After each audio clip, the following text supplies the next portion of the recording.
দেশে দেশে পদার্পণ করেন।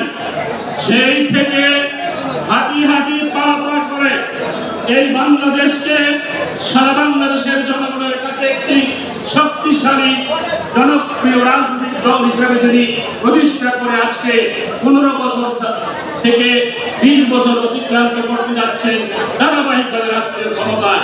ঠিক সেই সময়ে বঙ্গবন্ধু সৈনিক লীগের ঢাকা মহানগর উত্তর দক্ষিণের জাতীয় সম্মেলন অনুষ্ঠিত হতে যাচ্ছে।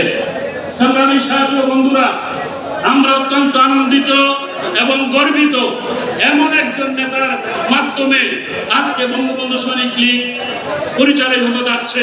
আমাদের অত্যন্ত প্রিয় নেতা আলহাজ হারুনুর রশিদ সিআইপি, উনি বলেছেন যে আমি যতদিন বেঁচে থাকবো, যতদিন এই সংগঠনের দায়িত্বে থাকবো, ততদিন পর্যন্ত এই সংগঠনকে সুসংগঠিত করার জন্য যা যা করা দরকার আমি তাই করব।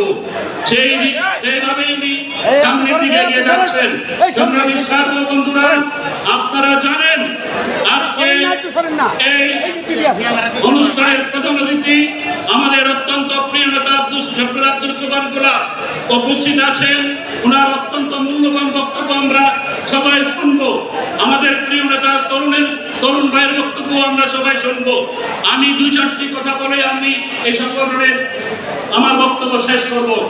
আজ থেকে প্রায় 27 বছর আগে 1995 সালের 15 আগস্ট এই বঙ্গবন্ধু সৈনিক লীগ প্রতিষ্ঠিত হয়।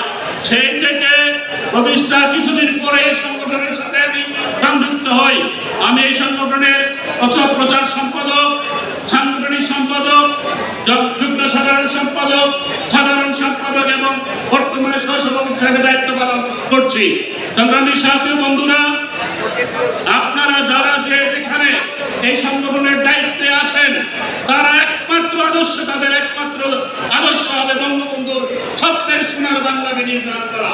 সেই লক্ষ্যে মাননীয় প্রধানমন্ত্রী জননেত্রী শেখ হাসিনার হাতকে শক্তিশালী করার জন্য একটি আদর্শ এবং বঙ্গবন্ধুর সত্যিকারের সৈনিক হিসাবে জননেত্রী শেখ হাসিনার হাতকে শক্তিশালী করবেন, সেই আশাবাদ ব্যক্ত করে আমি আমার বক্তব্য এখানে শেষ করছি। জয় বাংলা, জয় বঙ্গবন্ধু, বাংলাদেশ চিরজীবী হোক। ধন্যবাদ।